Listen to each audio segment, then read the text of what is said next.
The name of Joan of Arc is no longer just history. It's a living myth. A village girl who claimed to hear the voices of saints transformed in just a few months into a symbol of France's struggle for survival. This happened during the darkest period of the 100 Years' War, a conflict that lasted over a century and tore France apart. At the moment Joan first appeared on the political stage, the situation for the French was catastrophic. After the Battle of Agincourt in 1415, France had lost a significant part of its elite. The English had wiped out the French army completely. After that, the war entered a prolonged phase of English occupation, with control over the north, including Paris. The English king Henry VI, still a child, claimed the French throne, backed by both the English and the Burgundians. The French crown was hanging by a thread, and the legitimate heir, the Dauphin Charles, had neither real power nor authority. It was at that moment, when it seemed France would collapse entirely, that Joan appeared.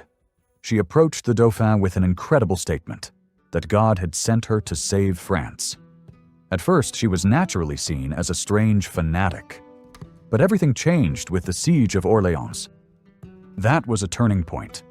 Orléans was a strategic city, the last stronghold between the English and the South. If it fell, France's fate would be sealed.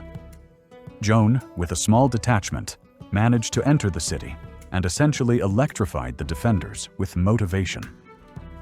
Her presence turned defense into offense. The French, who had previously feared to even venture out from their fortifications, launched an attack and won. Orléans was liberated. This became the first major turning point in the war. Next came a series of stunning victories. Joan accompanied the Dauphin to Reims, where he was crowned as Charles VII. This was more than just a ceremony. It was a symbolic affirmation of French legitimacy. But her military campaign wasn't endless. Joan wasn't a battlefield strategist. She was more of a moral leader. And as the war shifted again into a drawn-out standoff, her role began to cause irritation, both at court and among the commanders. In May 1430, Joan was captured by the Burgundians. For 10,000 francs, she was handed over to the English. And from that moment began the most terrifying chapter of her life. In the prison of the castle at Rouen, everything was arranged to create the illusion of a legal trial. In reality, it was a meticulously staged destruction of a national symbol of resistance. The chief prosecutor was Bishop Pierre Cauchon, a loyal ally of the English. His goal was simple: to break Joan morally. At first, she was interrogated unofficially, and later formal hearings began.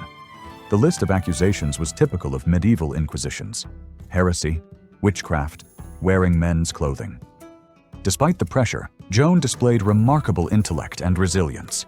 She answered cautiously, skillfully avoiding the traps set by her judges. One of the main accusations focused on her male clothing, which she explained was the only way to protect herself among male guards.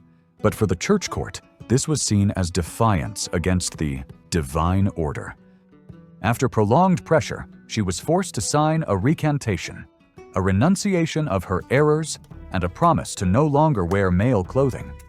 In return, she was promised life, a sentence of lifelong imprisonment instead of death. But just a few days later, she put on the same outfit again.